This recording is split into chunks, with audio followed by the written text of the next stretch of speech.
Okay, let's pray, Yesha. Can you lead the prayer?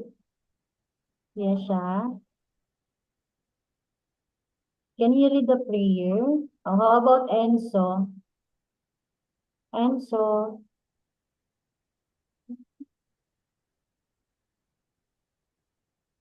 Okay, teacher will lead the prayer. Okay, in the name of the okay, Lord, thank you po for this day. Thank you po sa mga blessings na binigay niyo sa amin. Thank you po sa mga parents na nagmamahal sa amin at sa mga taong nagmamahal pa po sa amin.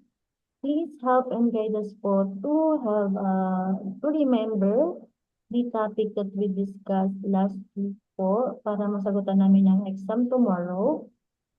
And we ask for your forgiveness for our sin. In Jesus' name we pray. Amen. Ayan. So good morning everyone. Ayan. So I hope you are ready for our review class. But before we start this review, let's um, habol ng isang topic, no? So naiwan natin pala to. Ayan. So we're going to make the fraction smaller. Ayan. So fraction to lowest term. So for example, we have bigger fraction. For example, 4/8. And then we're going to make it smaller. So how are we going to make it smaller? So fraction to lowest term. Ayan. So sabi dito, it says here, make the fraction smaller. Pag lowest term ang hinahanap, ano daw gagawin? Make the fraction smaller. Okay, lowest is smaller. Okay, remember that. So for example, we have 4/8. Ayan, as you can see, we have 4/8. And then, we're going to make this 4/8 into 1/2. Okay, teacher, what are we going to do to make it 1/2? Okay, so we have steps. We have 1 and 2. Only 2, and then you need to remember that, okay? So step 1, subtract numerator to denominator. Okay? What is the first one, Yesha? What's the first one, Yesha? Subtract numerator to denominator. So what's denominator? We have 8, right? 8 minus, subtract, which is minus. What's the numerator? 4. Oh, Enzo, 8 minus 4, Enzo. 4. 4. Very good. After that, you have the answer na, okay? Hi, Kai. Good morning, Kai. Good morning, Teacher Bella. Good morning. Ayan, so here, Kai, is we discussed how to make the fraction smaller. Okay, so we're going to make the fraction smaller. So we have a big fraction and then make it into smaller. So for example, here we have 4/8. We're going to make it 1/2. So first step is subtract the numerator to denominator. So we subtract 8 minus 4 is equal to 4, sabi ni Enzo.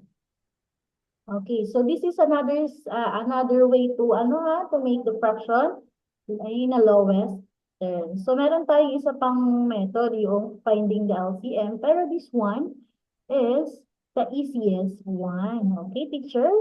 Like, si teacher ay nag-teach nyo ng easy way para para ma-lowest natin ng fraction. After this, after we get the 4, we're going to divide the answer to the numerator and denominator. Okay, first muna ang numerator. What's our numerator, Enzo? Enzo, what's the numerator here? Sa ating fraction, 4/8. What's the numerator? 4. Very good. So 4, what's the answer? 4. The answer also here is 4. So we're going to divide it by 4. So 4 divided by 4 is 1. Okay, and we're going to put this as numerator, as you can see here, 1. And then after that, divide by denominator. So 8 divided by 4 is, what's the answer, Kai? 8 divided by 4. Oh, sinulatan agad ni Enzo. Kai, what's the answer? 8 divided by 4. Oh. LA, 8 divided by 4, LA. 2. Oh, very good. So 2. And then we get the 1 and 2. So we're going to write a fraction. All right, the final answer. So the final answer is 1 half. Kasi numerator, 4 divided by numerator is 1. We put sa numerator. And then denominator divided by 4, 4 is 2. And then we put sa denominator. Okay, next, let's practice. Let's practice now.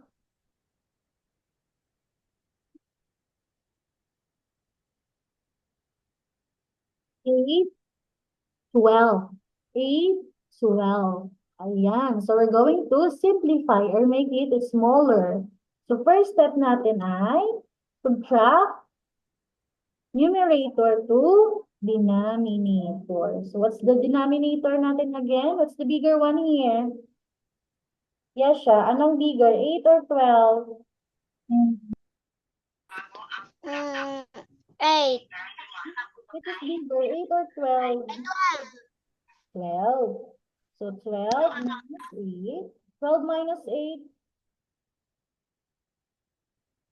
12 minus 8, and so 12 minus 4. 4. Very good. 4. Okay, so after this, we're going to divide by numerator and then denominator. Okay, 4. 8 divided by 4. What's the answer? LJ. LJ, 8 divided by 4.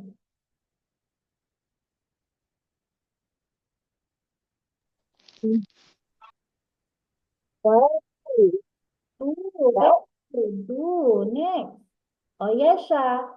12 divided by 4.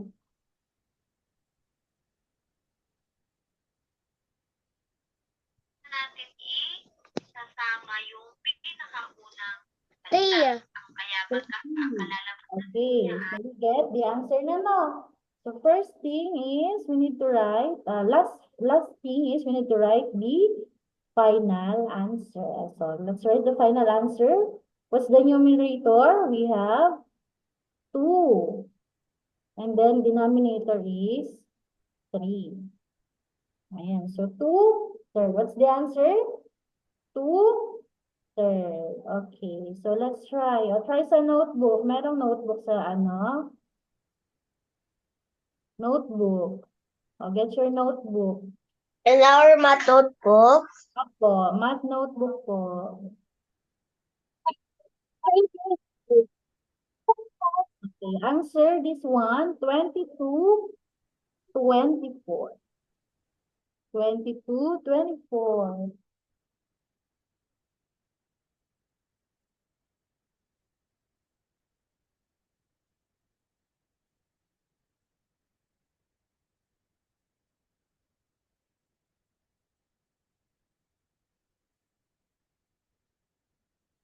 Two, 24.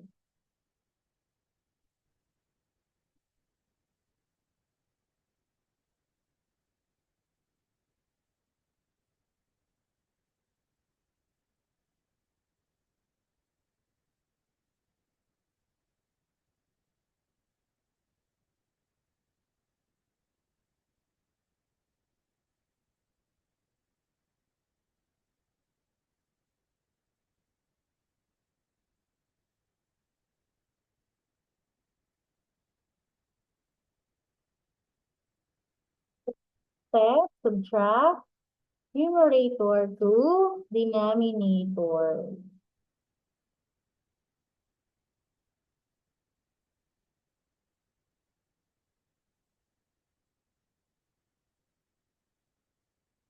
Tapos na yan siya.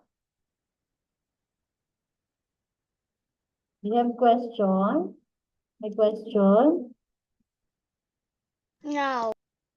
No. Subtract numerator to denominator.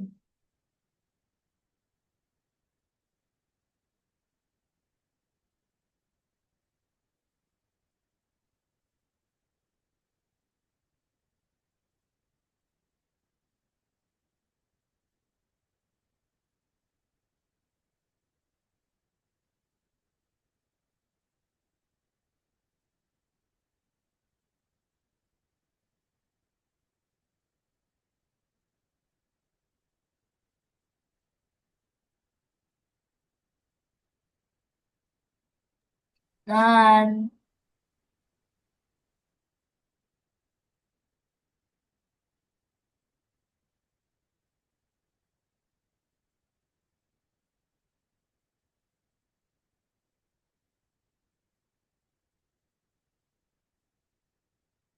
Okay, let's answer together. Let's answer na lang together this one. Okay, first step, subtract numerator to denominator. So 24 minus 22 equal, what's the answer, LA? LA, 24 minus 22. 2, very good. After this, what's the second step? Divide by numerator and denominator. First, the numerator. Okay, 22 divide 2. What's the answer? Oh, yes, siya.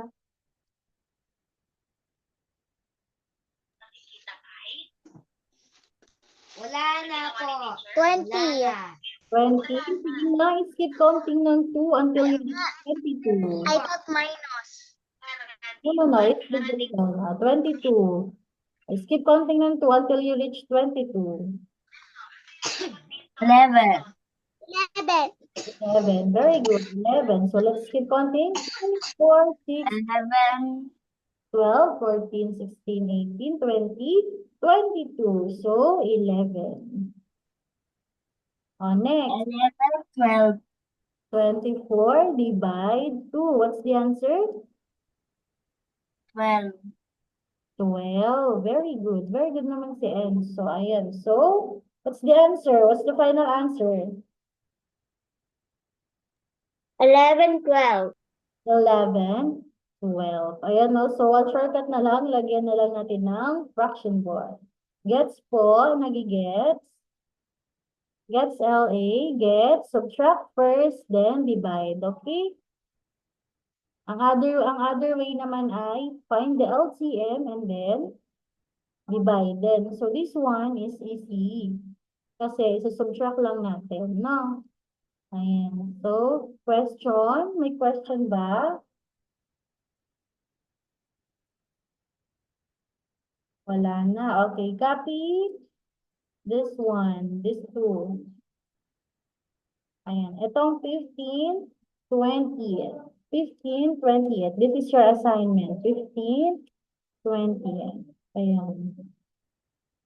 Itong fractionized circle. Copy and then you answer that later.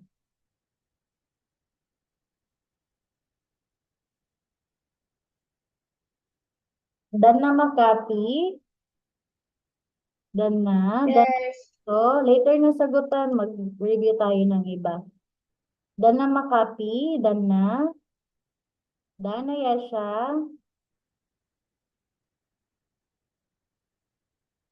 Done na. Ayan. So, meron dito tayong number word, two number fractions. So, i-write natin yung number word. Itatandaan nyo to. You remember this? For example, 8, 10. Okay, you're going to write the number word.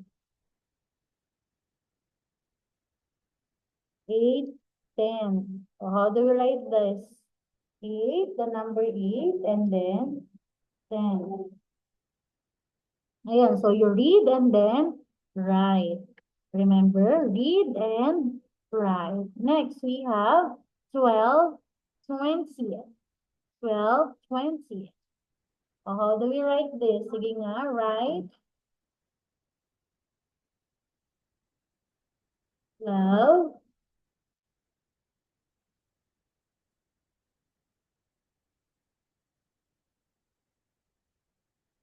Teacher, notebook or whiteboard? Hmm? Are we gonna write that notebook or whiteboard? O, dito na lang sa whiteboard. O, whiteboard. And so, try mo nga. Sir, I don't have a whiteboard. Whiteboard sa notebook na lang. Notebook. Okay.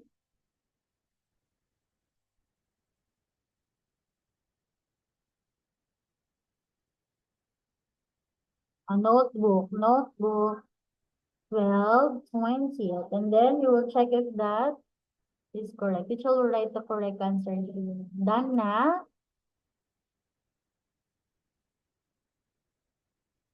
20th.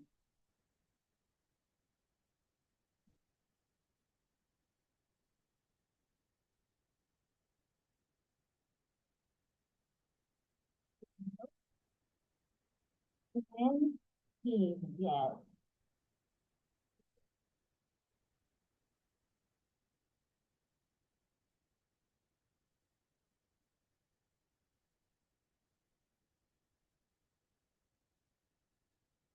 Done.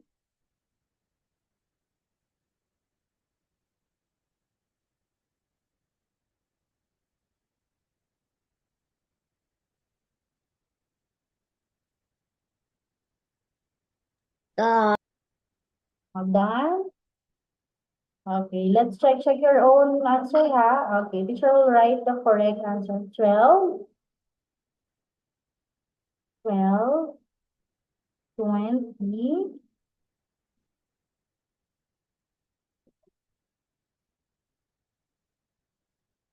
okay, 12, 20. Yan. Check. Tama ba? So, pag number words, you will write the number.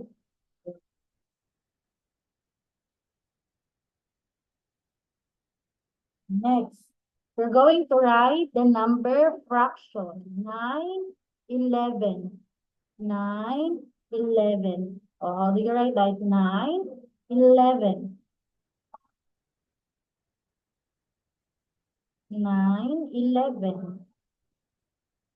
Done. How about the others? 9, 11. Yeah, nag-drawing 9. Done. How do you write that? 9, 11. So number 9, fraction var, and then 11. Okay? Yes? Next. 10, 12. 10, 12. So how do you write that? 10, 12.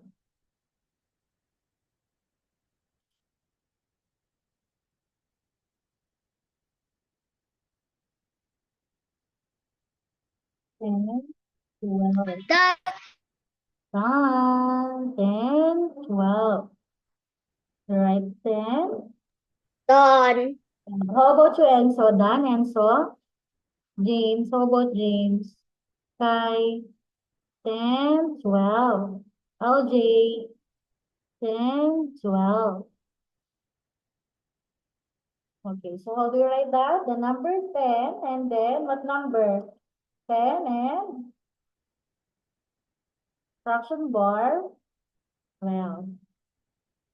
Okay, so ganito ang nagsama number word, a number fraction to number word, and number fraction to number word. Okay? And then, dapat tama ang spelling. Gets po? May question? So, let's recap. Ano ang makikita sa exam? Tomorrow, mag-draw ng fraction. Ano, mag-draw. For example, we have 1 half. 1 half. So how we're going to do the 1 half? For example, 1 half. Or draw the fraction. So, the denominator is the total number. Tama? Total number. So, for example, we have, yan, ito, and then, 1/2. Denominator, total number, and then the numerator is the shaded part. Now, 1/2. Okay, very good, Enzo. Yesha, ikaw nga, Yesha. 1/2.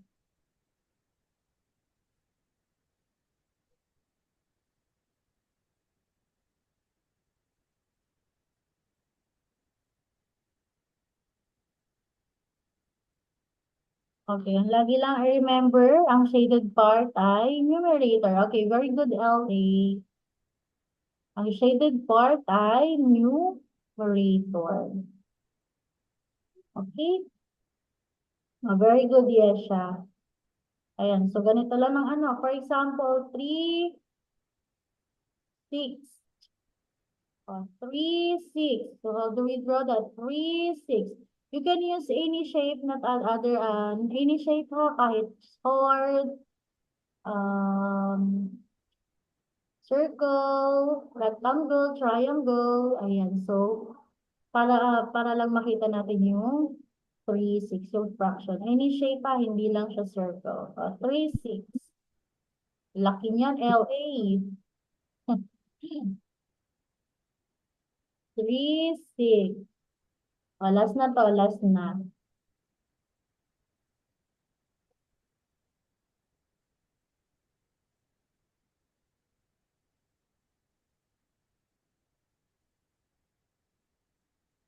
Three, 6.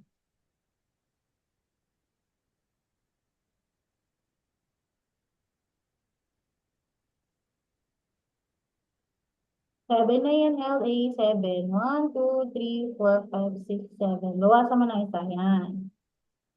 3, 6. Okay, very good.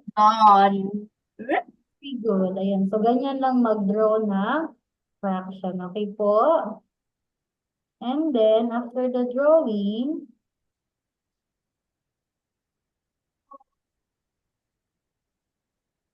ayan. So, meron tayong adding and subtraction of fraction.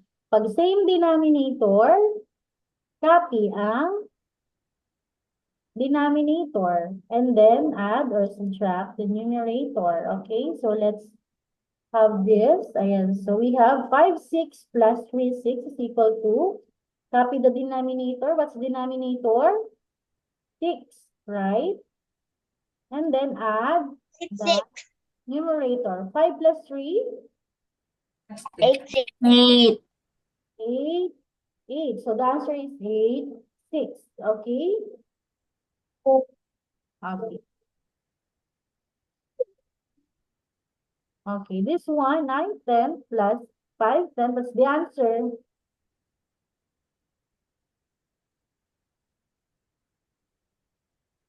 Ano yung ilalim? 10, 5. 10, 5. 10, 5.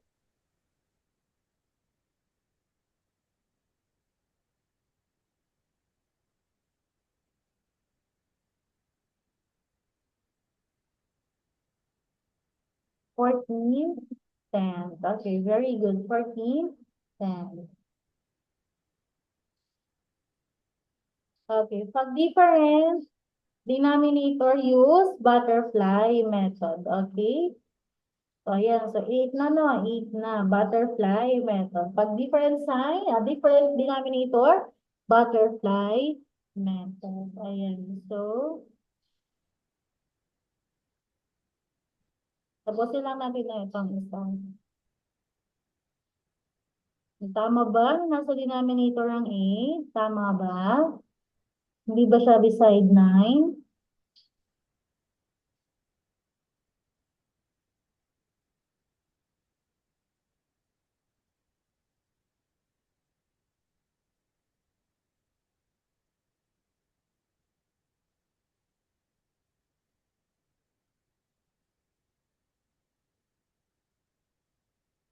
Here, I'll be side 9.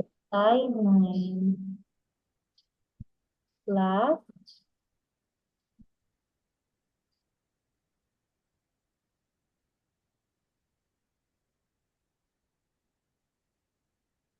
Then denominator, 4 times 3 is, what's the answer?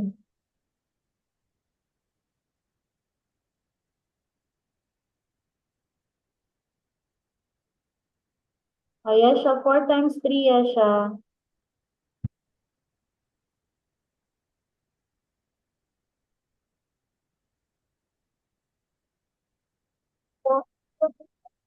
Teacher, the answers Oh, 1712. 17, 1712. 17, nakulangan ng isa yung kay LA. 9 plus 8 is 17. Ayan. So, tomorrow, correct naman, no? Tama naman yung ginawa ni LA. Nakulangan lang na 1 point sa numerator. Ayan. So, ganyan lang ang exam na pag same denominator, copy the denominator. Pag different, use butterfly method. So, last one ay sa word problem. Sa word problem, kapag may left, subtraction. Okay? Pag left, subtraction. Na lang remember, pag left, how many pizza does he have left? Pag left, subtraction. Pag total, have now. Total juice that she have now ay addition. Okay? Pag left, subtraction. Pag total, addition. So, I hope you learn at na-review tayo. Ang bago niya lang i-review ngayon ay yung lowest term. Okay? Subtract numerator to denominator and then the answer will be divided by numerator and denominator. So, that's all for today. Let's pray before we end this class. Okay, Lord, thank you po for sa knowledge na binigay niyo sa amin. At nakasagot po kami kay teacher ng tama. Bigyan niyo po ng knowledge din bukas ang aking mga estudyante para masagutan nila ang kanilang exam. In Jesus' name we pray. Amen. So goodbye. Ingat. See you tomorrow. Bye. Bye.